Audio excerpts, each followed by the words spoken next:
Doctor Sajid علی ممتاز فلسفی، ماہر تعلیم اور دانشور پروفیسر ڈاکٹر ساجد علی 26 اگست سن 1951 کو گوجرا میں پیدا ہوئے۔ ابتدائی تعلیم آبائی شہر میں حاصل کی۔ سن 1967 سے سن 1973 تک گورنمنٹ کالج لاہور میں اعلیٰ تعلیم کے تمام مدارج امتیازی حیثیت سے پاس کیے۔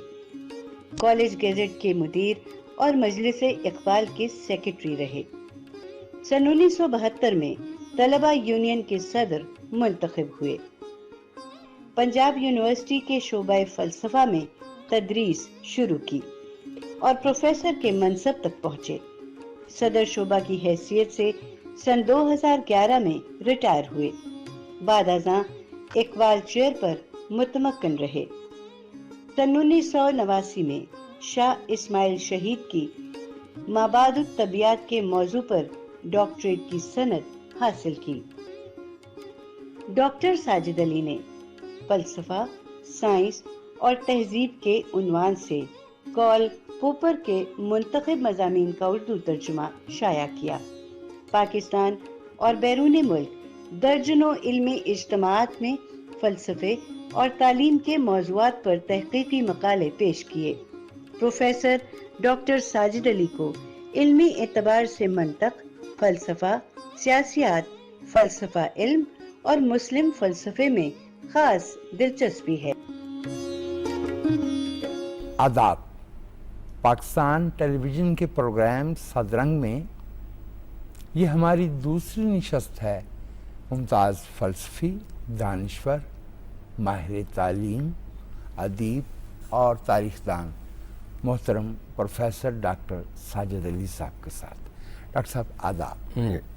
آپ کی نوازش اس دوسری نشست کے لیے، اور پچھلی نشست میں ہماری بات ناصر کاظمی تک پہنچی تھی جی، اور ناصر کاظمی صاحب نے کسی پروفیٹک مومنٹ میں کہا تھا، یہ آپ ہم تو بوجھ ہیں زمین کا، زمین کا بوجھ اٹھانے والے کیا ہوئے۔ تو وہ ایک عہد کا خاتمہ تھا، ایک نیا عہد شروع ہو رہا تھا، اس کی اب کچھ باتیں ہوں گی۔ ڈاکٹر صاحب، ہمارے ملک میں صف اول کے اعلیٰ پائے کے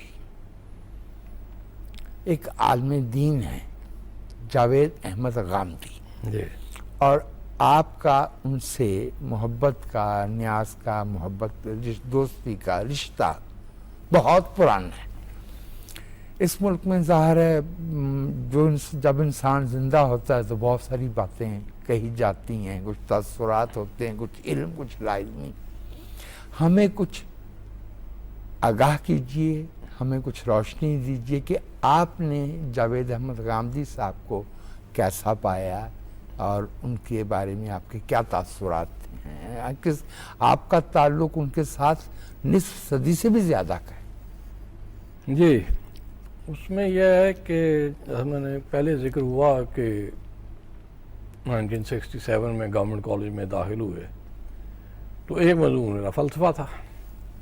تو مختلف سیکشن ہوتے ہیں، تو فلسفے میں تھوڑے ہی لوگ ہوتے ہیں، لیکن اس وقت 10-12 لوگ میرا خیال ہے کلاس میں تھے، جو اس میں 2 لڑکے اکٹھے آتے تھے، تقریباً ایک ہی جیسا قد۔ اس میں ایک ہمارا وہ دوست اللہ بخشے بہت جلدی دنیا سے چلا گیا، نعیم دورانی، وہ ایک بہت لطیفہ گو پھکڑ باز شخص تھا، اور دوسرا جاوید صاحب اس کے ساتھ ہوتے تھے۔ گورنمنٹ کالج میں وہ جو کھڑا تھا اوول کے پاس، جاوید صاحب نے مجھے کہا کہ جی آپ سے کچھ بات کرنی ہے۔ ہم وہاں بولا جائے ایسا ہی متین اور سنجیدہ ٹھہرا ہوا تھا۔ اچھا، ٹیرس پہ، وہ ایک بینچ پہ، ہم اوول کے ٹیرس پہ بیٹھ گئے۔ انہوں نے میرے سامنے ایک اسلامی انقلاب کے لیے ایک نقشہ پیش کیا۔ اچھا، میرا ایک سیاسی بیک گراؤنڈ گھر کا تھا، ہمارا خاندان ہمارا ایسا ہے کہ وہ کسی جماعت کے ساتھ چلنے والا نہیں۔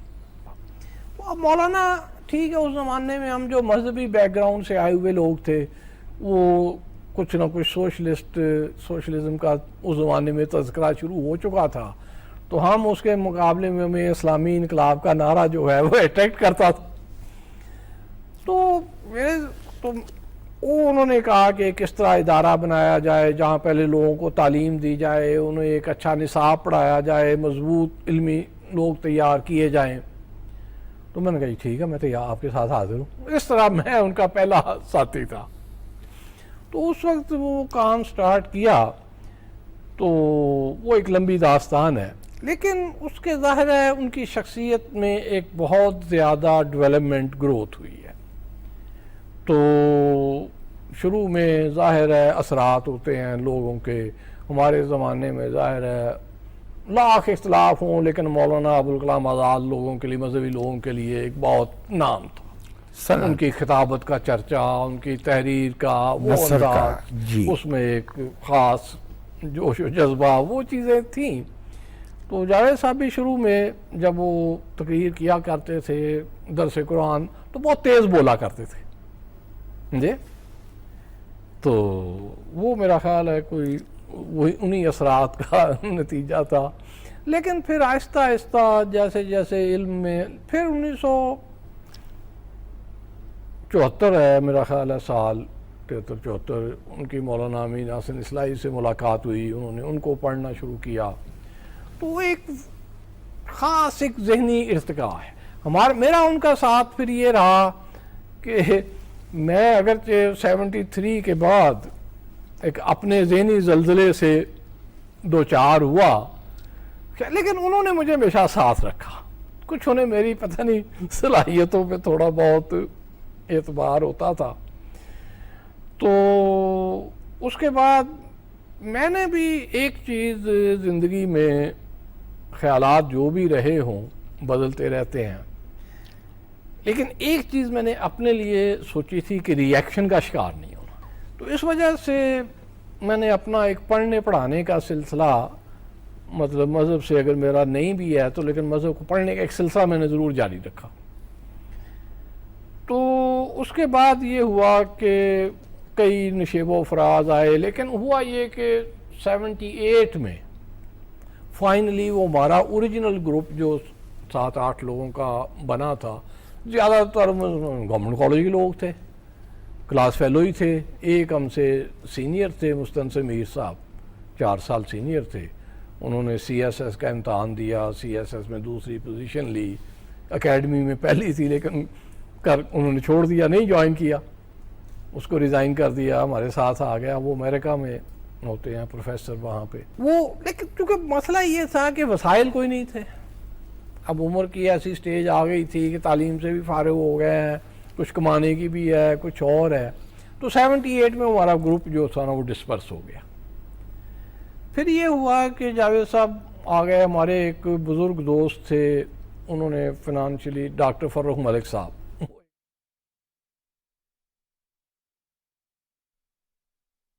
اللہ اکبر اللہ اکبر اللہ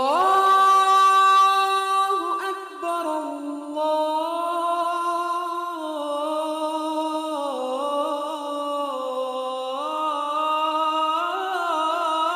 اکبر. اشہد ان لا الہ الا اللہ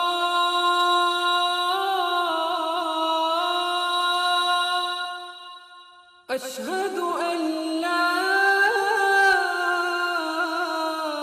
الہ الا اللہ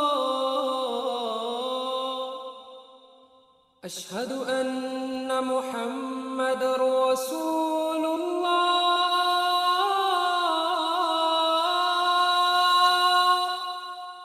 اشہد ان محمد رسول اللہ.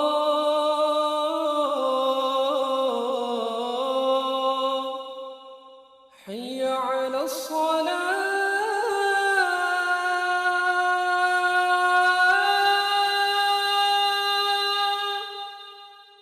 حی علی الصلاة.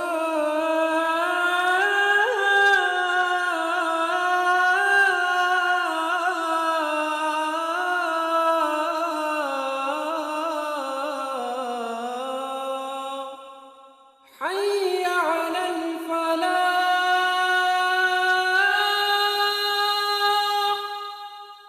حي على الفلاح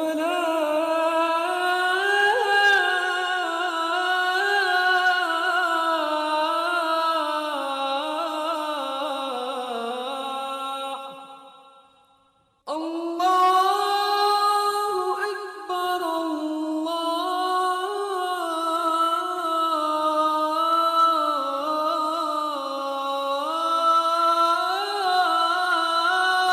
أكبر لا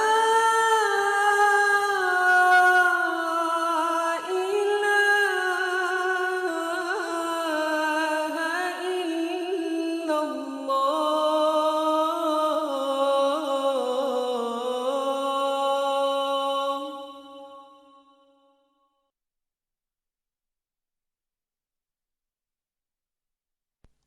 اللهم صل على محمد وعلى آل محمد كما صليت على إبراهيم وعلى آل إبراهيم إنك حميد مجيد اللهم بارك على محمد وعلى آل محمد كما باركت على إبراهيم وعلى آل إبراهيم إنك حميد مجيد.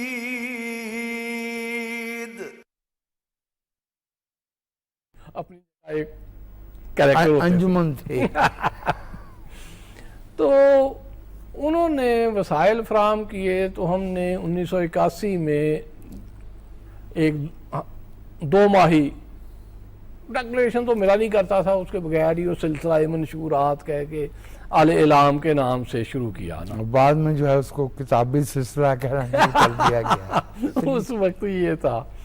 تو اس کے کوئی 9 شمارے شائع ہوئے تھے، لیکن پھر وہ جاوید صاحب کا اس زمانے میں ابھی ان کی طبیعت میں ذرا جوش زیادہ ہوتا تھا، تو ان کو ذرا سا یہ احساس ہو جائے نا کہ کوئی شخص ان پہ کچھ دباؤ یا کسی کو، تو فوراً وہاں سے نا کہ نہیں میں یہ نہیں چل سکتا. تو اسی زمانے میں نے ان سے یہ کہنا شروع کر دیا تھا کہ بھی یہ تنظیم بنانا آپ کے بس کا کام نہیں ہے، آپ علمی کام کریں جو ہے. لیکن بہرحال پھر انہیں بعد میں 6 ساتھی شاگرد بھی انہوں نے کچھ اچھے تیار کر لیے. تو ذہنی ان کا تو میرا ان کے ساتھ ایک خیالات تو ہمارے بہت مختلف ہوتے چلے گئے، مختلف سمتوں میں بڑھتے، لیکن ہمارا دوستی کا تعلق جو ہے وہ آج تک قائم ہے. پھر ایک بار ایسے ہوا کہ سبب ایسا بنا کہ وہ اوسلو میں ہم اکٹھے ہو گئے 2014 میں. تو اب آتے ہیں، اب تو خیر کچھ ملاقات ہو جاتی ہے. تو لیکن ایک بہت اور دوسرے انہوں نے میرا خیال ہے ایک شائستہ گفتگو، اختلاف، وہ ٹھیک ہے ہر نوجوانی میں ان کی بھی کافی تیز ترار تحریریں موجود ہیں، طنز لکھنے میں انہیں بھی بڑا ملکہ حاصل تھا، لیکن آہستہ آہستہ انہوں نے اس کو بھی اپنا کنٹرول کیا.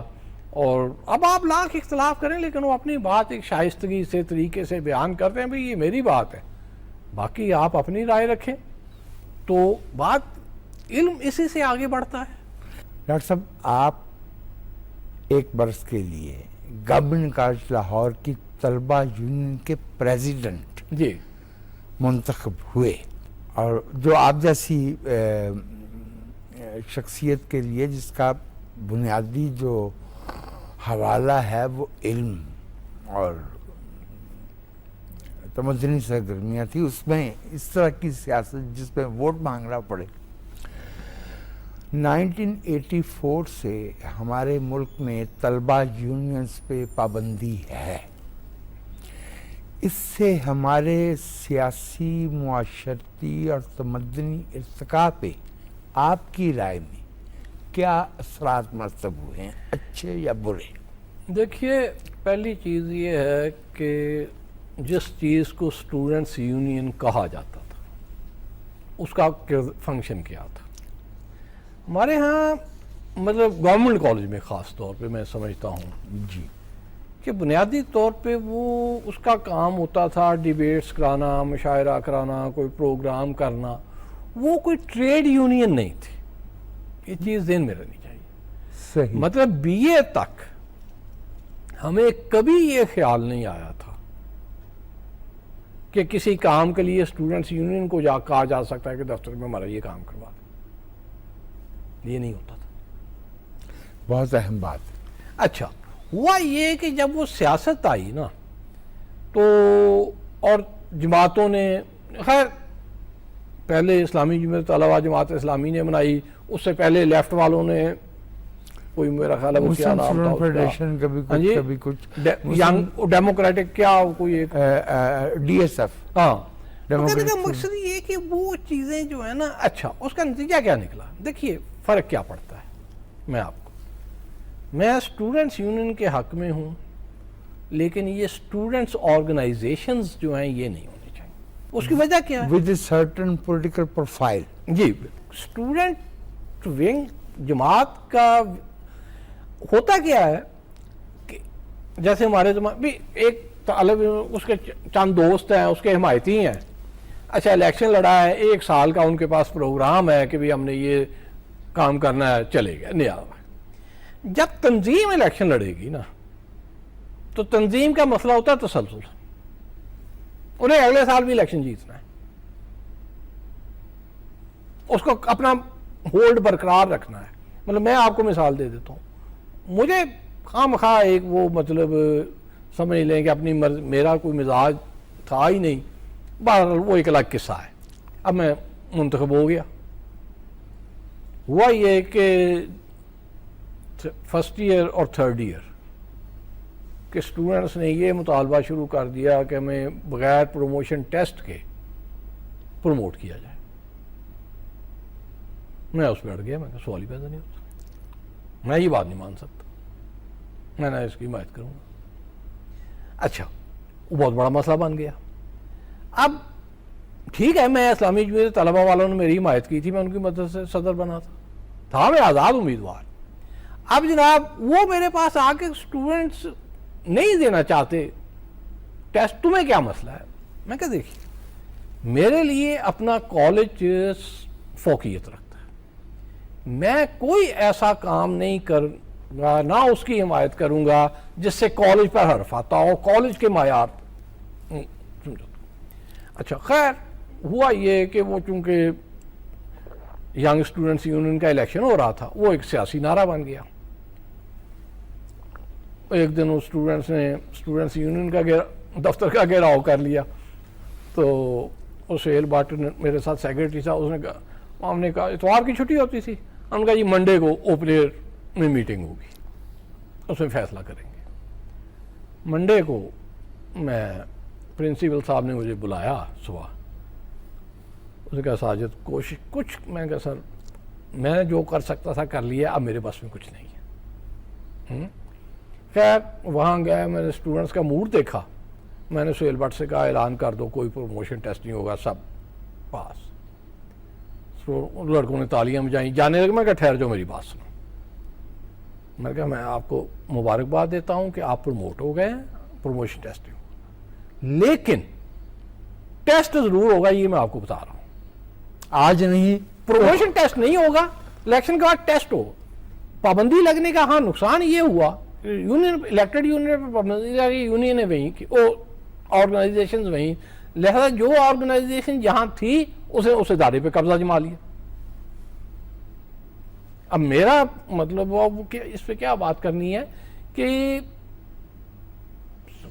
79 میں نے پڑھانا شروع کیا، تو اس وقت ابھی 2-3 سال یونین تھی، بعد میں اب میرا جمعیت کے ساتھ یہی اختلاف ہوتا تھا میں ان کو کہتا تھا آپ یونین نہیں ہیں، تو میں آپ کو وہ رائٹس آپ کے نہیں تسلیم کر سکتا جو یونین کے ہوتے ہیں، یونین کا کام ہوتا ہے. وہ کہتے تھے نہیں جی ہم یونین کی جگہ پر ہیں. تو کہنے کا مقصد یہ ہے کہ وہ دوسری بات یہ ہے کہ تعلیمی ادارے جو ہیں، میں یہ بات تسلیم کرنے کو تیار نہیں ہوں کہ سیاسی جماعتوں کی نرسری ہیں. اسٹوڈنٹس ان کو ایکیڈیمیکلی سیاست کو ڈسکس کرنا چاہیے، وہاں ڈیبیٹس ہونی چاہیے، مذاق باتیں ہونی سر چاہیے، آداب تو سیکھے جاتے ہیں، بالکل آداب سیکھے جائیں، میں نے کہا، ہاں. لیکن کسی جماعت کی طرف سے نہیں. ہاں میں نے تو ایک دفعہ کہا تھا کہ جس طرح الیکشن لڑنے پہ ہے نا کہ 25 سال کا بندہ الیکشن لڑ سکتا ہے، سیاسی جماعت میں شمولیت کی بھی عمر ہونی چاہیے. اس سے پہلے بندہ، اگر آپ ایک بچے کو اسکول سے ایک سیاسی جماعت میں داخل کریں اس میں ساری آپ نے اس کی ذہنی سوچ ہی ختم کر دیں گے. وہ ایسا بیچارہ ایک لائن پہ لگے گا، اچھا کلابازی کھائے گا تو کسی دوسری انتہا پہ جا کے گرے گا. انتہا پسندی کا المیہ ہی یہ ہے کہ ادھر ہے یا ادھر ہے، ہوتی وہ انتہا پسندی ہی ہے. بالکل اسٹوڈنٹس کی شعوری تربیت ہونی چاہیے، نہ کہ سیاسی پارٹیوں کی ٹریننگ ہونی چاہیے. دونوں باتوں میں فرق ہے. آزاد مطلب جی ہر موضوع پہ ڈسکشن ہونی چاہیے تعلیمی اداروں کے اندر اور خاص طور پہ یونیورسٹیوں کے اندر، لیکن وہ آزادانہ گفتگو ہونی چاہیے. اور آپ بات کہنے کا سلیقہ سیکھیں، دوسرا بات طریقہ سننے سیکھیں، کا سلیقہ سلیقہ سیکھیں. سیکھیں. تو ٹھیک بجا فرمایا. ڈاکٹر صاحب اس وقت ہمیں ایک وقفے کے لیے جانا ہے. ناظرین، پاکستان ٹیلی ویژن کے پروگرام صدرنگ میں ہم گفتگو کر رہے ہیں ممتاز فلسفی، استاد، تاریخ دان اور ادیب محترم ڈاکٹر ساجد علی صاحب سے.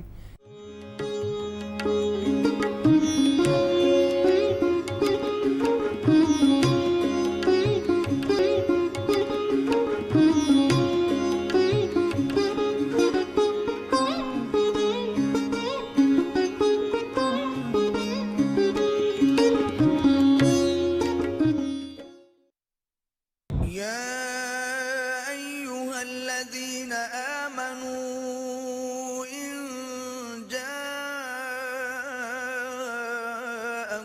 فاسق بنبأ فتبينوا أن تصيبوا قوما بجهالة فتصبحوا على ما فعلتم نادمين.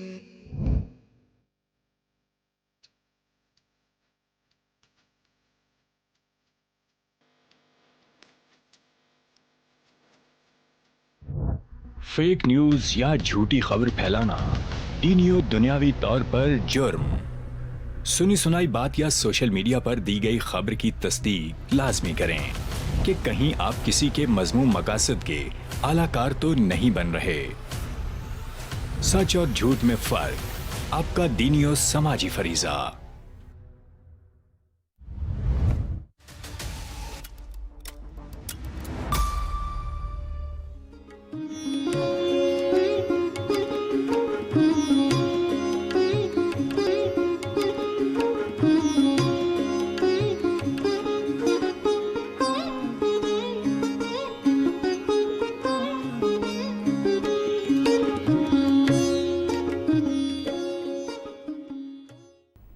پاکستان ٹیلی ویژن کے پروگرام صدرنگ میں میں وجاہت منصور آپ کو ایک بار پھر سے خوش آمدید کہتا ہوں، اور ہم گفتگو کر رہے ہیں ممتاز فلسفی، استاد اور دانشور محترم پروفیسر ڈاکٹر ساجد علی صاحب سے. ڈاکٹر صاحب، ہماری عہد میں خاص طور پہ جو آپ کا اپنا عہد تھا، اس میں آپ کا بہت سی اہم ادبی شخصیات سے رہا. ان میں ایک خاص نام شیخ صلاح الدین کا ہے. میں چاہ رہا ہوں کہ کچھ شیخ صاحب کی خاص جو شخصی خوبیاں تھیں وہ، لیکن اس کے ساتھ ساتھ وہ جو ان کی جادوئی نثر ہے، ذکر کچھ ہو جائے شیخ صلاح الدین. اچھا، اس میں بھی یہی ہے کہ ناصر کاظمی کے انتقال کے بعد ظاہر ہے اس سے پہلے ناصر کاظمی کے یہاں آنا جانا شروع ہو گیا تھا.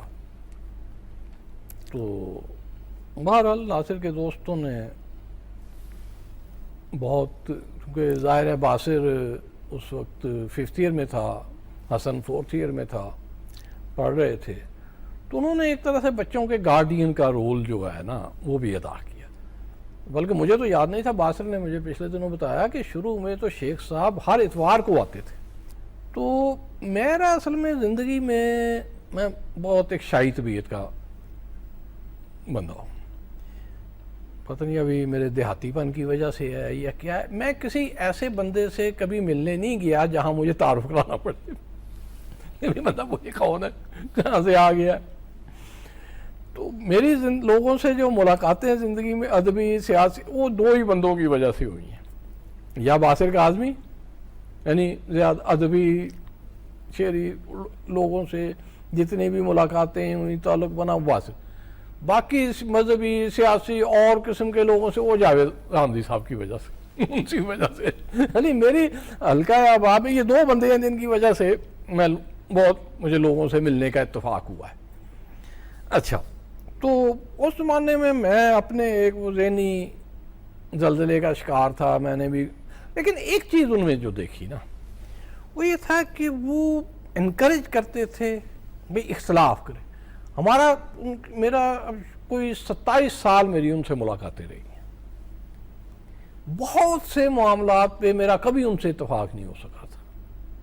ان کی سیاسی آراء سے میرا کام ہی کبھی، اسی طرح اور مذہبی کئی معاملات میں کئیوں میں اتفاق بھی ہوتا تھا. لیکن وہ اس چیز کو انکریج کرتے تھے کہ بھی آپ ہر بندے کا، بلکہ ان کا کہنا یہ ہوتا تھا کہ بھی یہاں جو شخص بھی لکھنے پڑھنے کا کام کرتا ہے نا، اس کی یہ ذمہ داری ہے کہ اپنے ارد گرد 4-5 دوست ایسے ضرور اکٹھے کرے رکھے جو اس سے شدید اختلاف رکھتے ہوں.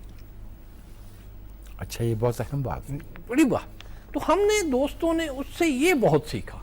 حالانکہ ہمارا پہلے بھی ہمارا کچھ رویہ کالج میں بھی یہی تھا کہ چلو ہم کچھ لکھنے پڑھنے کا شوق رکھتے تھے، یہ ایسا بھی تھا. لیکن جو کوئی دوست چیز لکھتا تھا اس کو انتہائی کریٹیکلی دیکھتے تھے. تو اس لیے ہم نے دوستوں نے میں تو کئی بار اپنے اسٹوڈنٹ سے کہا کرتا تھا کہ زندگی میں مجھے اچھے استاد ملے ہیں، میں اس سے انکار نہیں کروں گا، لیکن یہ حقیقت ہے کہ میں نے شاید جتنا دوستوں سے سیکھا ہے اتنا استادوں سے نہ سیکھا ہو، کیونکہ آپ ایک برابر کی سطح پہ گفتگو کر رہے ہیں نا. تو ہم نے اس طرح سے، اس لیے بہت کم لوگ ہمارے حلقے میں دوستے میں سروائیو رہتے تھے کہ یہ پتہ نہیں اپنے آپ کو کیا سمجھتے ہیں. حالانکہ ہم ہر ایک کے ساتھ یہی کرتے تھے. لیکن بھی اس میں بہتری کیا، آج بھی کوئی چیز میں نہیں سمجھتا کہ میں کوئی چیز لکھوں میں باصر کو دکھائے بغیر، اس کے کیے بغیر، یا وہ کوئی لکھے گا وہ مجھے دکھائے بغیر نہیں. وہ ایک لفظ پہ بحث کرتے ہیں، ہاں بھی یہ کیا ہے، کیسے آیا، آنا چاہیے نہیں آنا چاہیے، بات کا تاثر کیا بنتا ہے. تو یہ چیزیں تو شیخ صاحب سے ہم نے یہ سیکھا. باقی وہ مطالعہ جو ہے، ایک بہت اچھے خاندان سے ان کا تعلق تھا، بہت بڑا نامور خاندان ہے، وہ ایک لمبی تفصیل ہو جائے گی. تو کتابیں ان کا کتب خان بہت ڈوب کے کتاب پڑھتے تھے. ان کی کتابیں پڑھی ہوئی اگر آپ دیکھیں تو جو ان سے اختلاف ہوتا تھا، یہ چاروں طرف اس کے مطلب کوئی سفید جگہ نہیں بچتی تھی اس پہ، اور اس پہ ٹائم بھی لکھتے تھے. اب میں تو ان کی وفات کے بعد وہ پنجاب یونیورسٹی لائبریری فلسفے ڈپارٹمنٹ کے لیے لے لیا نا ان کا کتب خانہ جو ہے. جی ہاں، گوشہ اس بنا میں لکھا ہوتا ہے 3rd ریڈنگ 2 بجے رات، جہاں ختم کرتے تھے نا نشست، وہاں نیچے ٹائم بھی لکھا ہوتا تھا. تو یہ ان کا ایک اچھا. اب ان کا ایک مسئلہ تھا شیخ صاحب کا، وہ انتظار صاحب نے بھی ان کے بارے میں لکھا ہوا ہے نا کہ شیخ صاحب سویز کے اس پار ہی رہتے تھے. اچھا، ان کی کچھ اپنی مخصوص قسم کی آراء ہوتی تھی جو اکثر بہت مختلف ہوتی تھی. اس سے ہمارے ان کے دوست بھی چڑ جاتے تھے. جدید مغربی یونانی تہذیب سے لے کے جدید مغربی فلسفے تک ان کا بہت اچھا مطالعہ ادب کا اس کے. لیکن یہ نہیں کہ وہاں وہ ہر شخص کو پسند کرتے تھے. وہ یہ نہیں ہے کہ جو شخص مشہور ہو گیا وہ شیخ صاحب، وہ اپنا پڑھتے تھے، ان کی اپنی رائے ہوتی تھی. اس لیے اکثر بھی جیمز جوائس، ہر کوئی جیمز جوائس کر رہا ہے، شیخ صاحب جیمز جوائس کو بالکل پسند نہیں کر رہے، اور بتا رہے ہیں کہ کیا کیا اس میں حرکتیں کی ہوئی ہیں. تو اچھا پھر وہ کتابیں ہی نہیں پڑھتے تھے, رسالے بھی پڑھتے تھے. مطلب برٹش کونسل میں آنے والے, امریکن سینٹر کے وہ جو لائبریرین تھے پیر صاحب, وہ ان کے بڑے شجاع صاحب, ہاں بڑے پرانے دوست تھے. جی جی. اچھا تو بالکل باخبر ہوتے تھے, سمجھے. تو یہ ان کا ایک, لیکن ان کی آراء کا جو ایک ہوتا تھا, اس لیے وہ مظفر علی سید انہیں شیخ شور کہا کرتے تھے. وہ بڑی دو ٹوک رائے ہوتی تھی. اچھا جس میں لیکن یہ بھی رائے اپنی ہے تو, لیکن ہم کرتے تھے. اب ان کے وہ تو خیر ان کے بعد سے ہوا, لیکن مجھے یاد ہے کہ راوی, اچھا انہوں نے ناول کا حصہ کبھی کسی کو چھپنے کے لیے نہیں دیا تھا. پہلی بار باسر ایڈیٹر بنا ہے راوی کا, تو انہوں نے ایک اس میں سے کہانی جو ہے وہ باسر کو راوی کے لیے دی, سب سے پہلے وہ چھپا تھا. اچھا اس میں نام صلاح الدین عادل لکھا ہوا ہو. باسر نے کیا حرکت کی, ہم نے پوچھا, کہتا یہ پاپا کے ایک اور دوست ہیں, مطلب صلاح الدین, شیخ صلاح الدین محمود, ایک اور صاحب ہوتے تھے صلاح الدین اکبر, میں خیر ان کو کبھی دیکھا نہیں, لیکن ناصر کاظمی کے دوستوں میں وہ ایک نام بھی تھا, وہ ہر ڈاکٹر ہوتے تھے, میں ان سے کبھی نہیں ملا دیکھا. اچھا تو یہ ہم نے مان لیا. بڑی عجیب و غریب ایک نثر, عجیب و غریب کردار, کچھ سمجھ میں نہ آئے کہ کیا ہے. خیر کچھ دیر بعد پھر باسر نے بتایا کہ یہ شیخ صلاح الدین صاحب کا ہے, انہوں نے اس نام سے نا.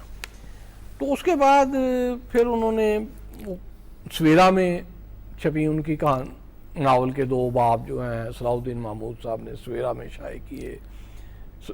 2 میرا خیال ہے محراب میں سلیمان صاحب اس کے بھی مدیر, ایک تخلیقی ادب میں مشفق خواجہ نے.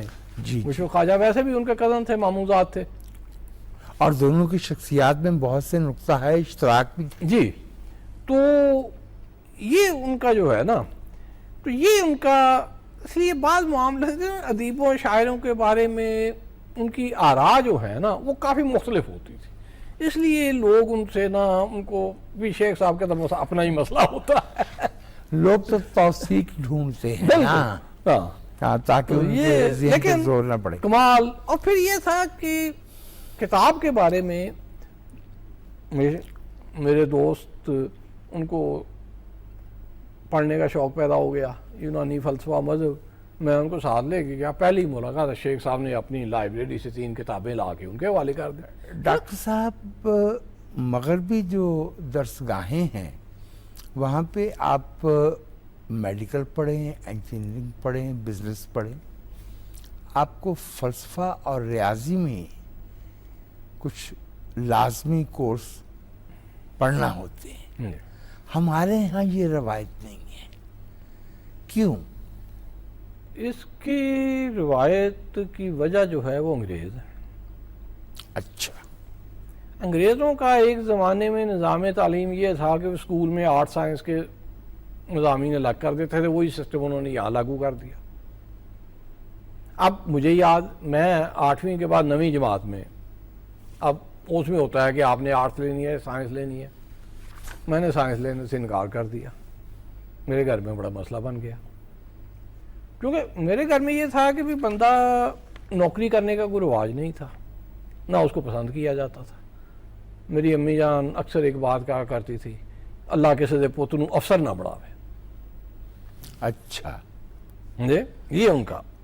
تو میڈیکل کرنے کا اس کے پیچھے اینگل کیا تھا؟ وہ اینگل یہ تھا کہ اس زمانے میں جو کوئی بندہ دیہات کا بیچارہ افسر بنتا تھا نا, وہ اکثر شہر میں شادی کر لیتا تھا.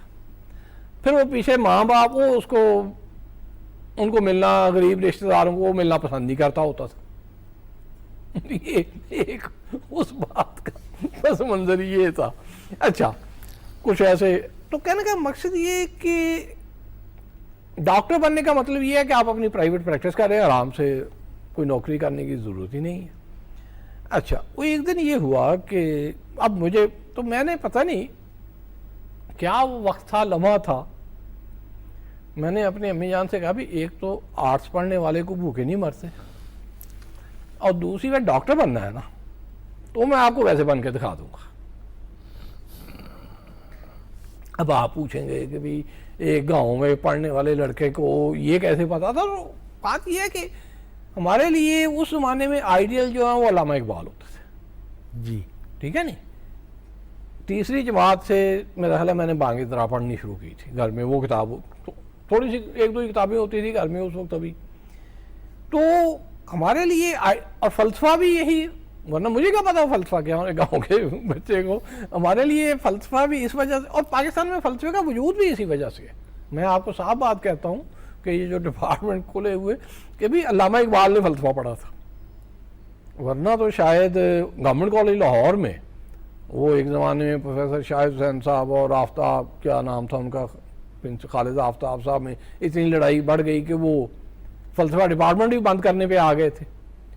تو اس کے بعد وہ کیا اس کو کہتے ہیں شاہد حسین صاحب سیکرٹری ایجوکیشن سے ملے, اس کو بتایا, اس کو جب یہ کہا نا کہ علامہ اقبال نے بھی فلسفہ پڑھا تھا, تو وہ بڑا خفا ہو کہ ایک تو جب ہم اس ڈپارٹمنٹ کو بند کرنے کی کوشش کرتے ہیں آپ علامہ اقبال کے پیچھے چھپ جاتے ہیں جا کے.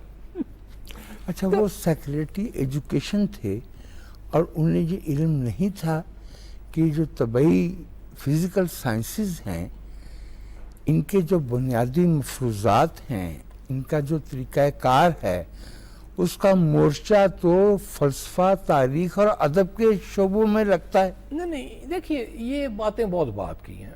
بات یہ ہے کہ انگریزوں کا جس طرح میں نے کہا نا نظام, تو انگریزوں نے جو فلسفی پیدا کیے ان میں سوائے ایک برٹرنڈ رسل کے کوئی بھی فلسفی ایسا نہیں ہے جو سائنس سے واقفیت رکھتا ہو. آپ جا فرما رہے ہیں. اس کی وجہ کہ وہ آکسفورڈ وغیرہ میں جو بچے اسٹوڈنٹس آتے تھے وہاں وہ اشرافیہ کے ہوتے تھے بچے. جی ہاں. ٹیکسٹ پڑھنا پرانے, ان کو انگریزی میں ترجمہ کرنا, اس کے علاوہ انہیں کچھ نہیں آتا ہوتا. یہ مطلب اے جے ایئر نے بہت بعد میں ایک انٹرویو میں اس نے یہ اعتراف کیا کہ بھی مجھے سائنس نہیں آتی, اگر میں نے سائنس پڑھی ہوتی تو شاید میں کچھ بہتر فلسفی ہوتا. جی, یہ اصل میں سینٹرل یورپ کی روایت ہے, ویانا کی, جہاں سب کچھ پڑھا جاتا تھا, پڑھایا جاتا تھا, اور وہی روایت پھر امریکہ میں شفٹ ہوئی. امریکہ میں بھی شروع میں یہ جو MIT وغیرہ کے انسٹیٹیوٹ آف ٹیکنالوجی بنانے کا ہوا تھا, لیکن وہ انہیں ترک کرنا پڑا منصوبہ کہ بھی آپ نے یک طرفہ تعلیم دے کے کوئی روبوٹ نہیں بنانا, ایک رسپانسبل سٹیزن بنانا ہے جو آگاہ ہو, بیدار. تو اس لیے وہ پھر امریکہ میں وہ سسٹم شروع ہوا ان کا جو 4 سالہ تعلیم کا ہے, جس میں ایک ڈائیورسٹی ہے. آپ نے سائنس کے لیے لازم ہے کہ وہ آرٹس اتنے کورسز کریں ان کے لیے, تو یہ اور وہاں سے پھر برطانیہ میں آیا ہے. تو اس لیے یہ ذرا بعد کی چیز ہے. تو سائنس, ورنہ سائنس کو اپنا ہی ایک الگ چیز سمجھا جاتا ہے. یہ ذہنی تربیت کے لیے بہت ضروری ہے. یہ ذہنی تربیت کے لیے بہت ضروری ہے. اور آپ فرما رہے ہیں تو میں اختلاف کی جسارت نہیں کر سکتا, لیکن اگر ڈارون آرٹ سے آگاہ نہیں ہوتا, فرائڈ نے شیکسپیئر اور داستویفسکی نہیں پڑھا ہوتا, تو وہ شاید اس طرح کے سائنٹسٹ نہیں ہو پاتے. بالکل. ڈاکٹر صاحب, آپ کی جو فکری دلچسپیاں ہیں ان میں بڑے انوکھے اور منفرد زاویے بھی پائے جاتے ہیں. کارل پاپر, جی 20th سینچری کے فلاسفر بھی اور پولیٹیکل سائنٹسٹ بھی, وہ اپنی کتاب open society and its enemies publish کرتے ہیں 1945. جنگ ختم ہو گئی ہے, کولڈ وار شروع ہو رہی ہے, اور کولڈ وار کا مطلب ہے کہ اب آئی بال ٹو آئی بال کمیونزم اور کیپٹلزم کا مقابلہ ہوگا. آپ جب کارل پاپر کو اٹھاتے ہیں, ترجمہ کرنا ہے, اس کی تعبیر کرنا ہے, تشریح کرنا, اسے یہاں کے اردو پڑھنے والوں کے یا یہاں کے جو مقامی تعلیم یافتہ طبقہ اس تک لے کے آنا ہے, تو وہ دائیں اور بائیں کی جھگڑے کا عروج ہے. اور اس میں کارل پاپر لبرل ڈیموکریسی کو ڈیفینڈ کر رہا ہے اور اوپن سوسائٹی کے اینیمیز آئیڈینٹیفائی کر رہا ہے. یہ جو انتخاب تھا یہ کیونکہ وقت نے آپ کو ونڈیکیٹ تو کر دیا. It took time, it took decades. تب یہ شعوری فیصلہ تھا. اصل میں کچھ چیزیں ہوتی ہیں وہ حادثاتی ہوتی ہیں. فرمائیے. کہ یہ ہماری ایک جو آرگنائز تعلیم ہے نا, یہ باقاعدہ تعلیم, اس کے جہاں فوائد ہیں اس کی خرابیاں بھی بہت زیادہ ہیں. آنیسٹلی میں بات کرتا ہوں. ہوتا یہ ہے کہ استاد زیادہ تر استاد نے جو اپنے استادوں سے پڑھا ہوتا ہے وہی وہ اپنے شاگردوں کو پڑھاتا ہے, اور یہ تقریباً دنیا بھر کا طریقہ یہی ہے. ٹھیک ہے نا. ہاں, ایکسیپشنز ہی ہوتی ہے اس میں, وہ جو ہوں گے وہ ایکسیپشنز ہوں گے. میں بہت سے قصے سنا سکتا ہوں لیکن اس کا ٹائم نہیں ہے. اچھا, اب میں نے اپنے کسی استاد سے کبھی کارل پاپر کا نام نہیں سنا, حالانکہ مجھے یاد پڑتا ہے کہ ہمارے ایم اے کے وہ جو نیچے بکس لکھی ہوتی ہیں نا, ان میں open society and its enemies ہوتی تھی ریکمینڈڈ بکس. جی جی جی. لیکن کبھی کسی سے نام نہیں سنا تھا. وہ جو سبسکرائب جیسا میں نے کہا ٹیکس نا ہوتے کہ ہیں. ناصر کاظمی کا نام نہیں سنا تھا, اسی طرح کارل پاپر کا نام بھی نہیں سنا. جب میں نے پڑھانا شروع کیا تو پنجاب یونیورسٹی میں اس وقت 2 ہی باقاعدہ استاد تھے, ریگولر استاد تھے, ڈاکٹر عبدالخالق صاحب اور غزالہ عرفان. ڈاکٹر سی اے قادر صاحب وزٹنگ ریٹائر کے بعد تھے, ریٹائرمنٹ کے بعد جی ہاں جی ہاں جی ہاں. اس وقت بھی سیمیسٹر سسٹم تھا, 3 کورس جاتے ہی مل گئے. ایک ڈائلیکٹریکل مٹیریلزم تھا. اب میں ریڈنگ مٹیریل کی تلاش میں تھا, خاص طور پہ ڈائلیکٹکس پہ. کتاب لائبریری میں کتاب دیکھی, اب ہیگل میں نے ایسے ہی نکلوا لی مطلب, اور میں نے وہ جو کتاب کا سب سے زیادہ کنٹروورشل چیپٹر ہے وہی میں نے سب سے پہلے پڑھا. جی. اچھا, اس وقت یہ تھا کہ کیونکہ ایک کچھ ادبی تحریر اور چیزوں بھی دلچسپیاں تھیں کچھ شعر کے ساتھ, تو یہ برطانوی جو اس زمانے میں رائج فلسفہ تھا نا, جس کو آرڈنری لینگویج فلاسفی وٹگنسٹائن کے ذریعے سے, جی جی, میرے لیے وہ سخت کوفت کا باعث ہوتا تھا نا. اچھا, وہ پسند نہیں آتا تھا. ہاں, ایگزسٹینشلزم سے کچھ دیر ضرور, اور خاص طور پہ یہاں پال سارتھ کا وہ جو لیکچر ایگزسٹینشلزم اینڈ ہیومنزم, وہ بڑا مزے لے کے پڑھا, اور وہ اچھا اس میں بہت کچھ عرصہ. لیکن میں پیدائشی طور پہ ہی کہہ لیں ریشنلسٹ ہوں.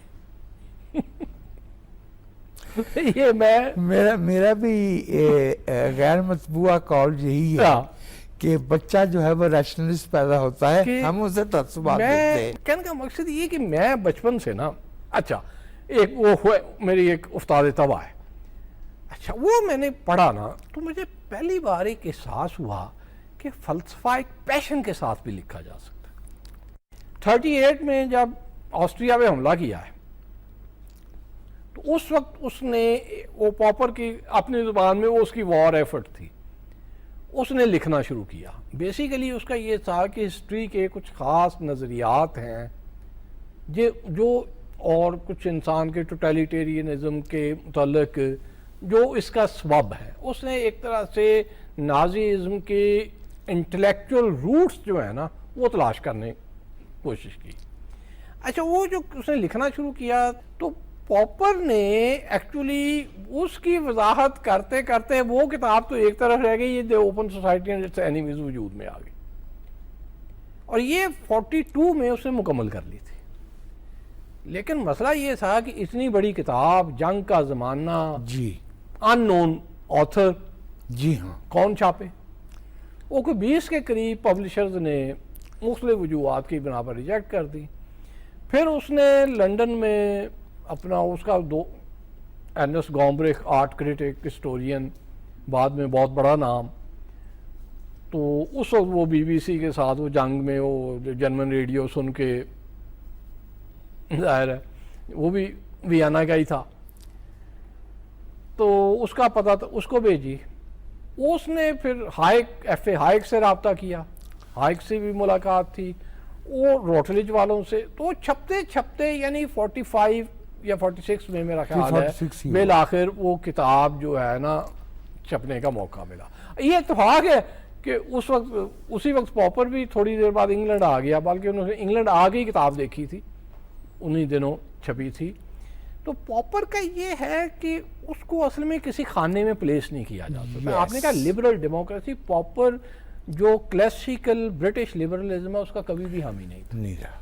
وہ ہر ایک معاملے، مطلب ہائیک سے اس کی بہت دوستی، بلکہ ہائیک کا ایک طرح سے وہ احسان مند تھا کہ ہائیک نے ہی اس کتاب چھپنے میں بھی مدد کی، اور ہربرٹ ریڈ اس زمانے میں اس کے ساتھ تھا، روٹریج والوں کے ساتھ کام کر رہا تھا. اس نے وہ اس کا مسودہ پڑھا، اس کو کتاب پسند آئی، اس نے ریکمینڈ کی. تو دوسرے لنڈن اسکول آف اکنامکس میں جاب بھی اس کو ہائیک کی وجہ سے ملی تھی جی. تو اس لیے وہ اس کا کرتا تھا، لیکن ہائیک کے ساتھ وہ کوئی 100% ایگری نہیں کرتا تھا. دوسرے فری مارکیٹ کا پاپر کا یہ تھا کہ بھی آپ اس کو صرف، کہ فری مارکیٹ وہاں چل سکتی ہے جہاں قانون کا ایک بہت مضبوط ڈھانچہ موجود، تاکہ آپ جو کسٹمر ہے اس کے بھی رائٹس کی پروٹیکشن کر سکیں. آپ کبھی اس طرح نہیں کر سکتے کہ بالکل چھوڑ دیں، وہ نہیں ہو سکتا. ڈاکٹر صاحب مجھے آپ سے ایک درخواست کرنا ہے جو ہو سکتا ہے آپ کے لیے بہت خوشگوار نہیں ہو. اصل میں ان موضوعات پہ اس طریقے سے ہمارے ہاں بات ہوئی نہیں تھی. جی اچھا، عام طور سے ہم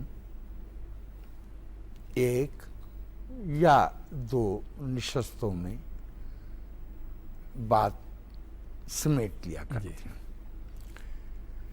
ہماری دوسری نشست کا وقت جو ہے وہ خاتمے کے قریب پہنچا، لیکن میری بدقسمتی یا انکمپیٹنس کہیے کہ میں جو سوالات آپ کے لیے رکھتا ہوں اس کا متتبع حصہ باقی ہے. تو میں درخواست کرنا چاہ رہا ہوں کہ آئندہ ہفتے میں یا جب آپ اگلے 5 7 8 10 دن میں آپ کے پاس وقت ہو تو 1 گھنٹہ میں اور رہنا چاہیے. جی جیسی آپ کی میں رضا. اس کی وجہ یہ کہ جو سوالات رہ گئے ہیں جی ابھی تو ہم پاپر پہ آئے تھے نا، وہ جی. بہت اہم سوالات بالکل. ہیں. اس کے بغیر پھر یہ بات جو ہے یہ کسی منطقی یا کسی یہ راؤنڈ اپ نہیں ہو. ٹھیک. دوسری نشست پروفیسر ڈاکٹر ساجد علی صاحب کے ساتھ یہیں پہ ختم ہوتی ہے. تیسری نشست کے ساتھ بشرط حیات وجاہت مسعود پاکستان ٹیلی ویژن کے پروگرام صدرنگ میں پھر آپ کی خدمت میں حاضر ہوگا. آداب.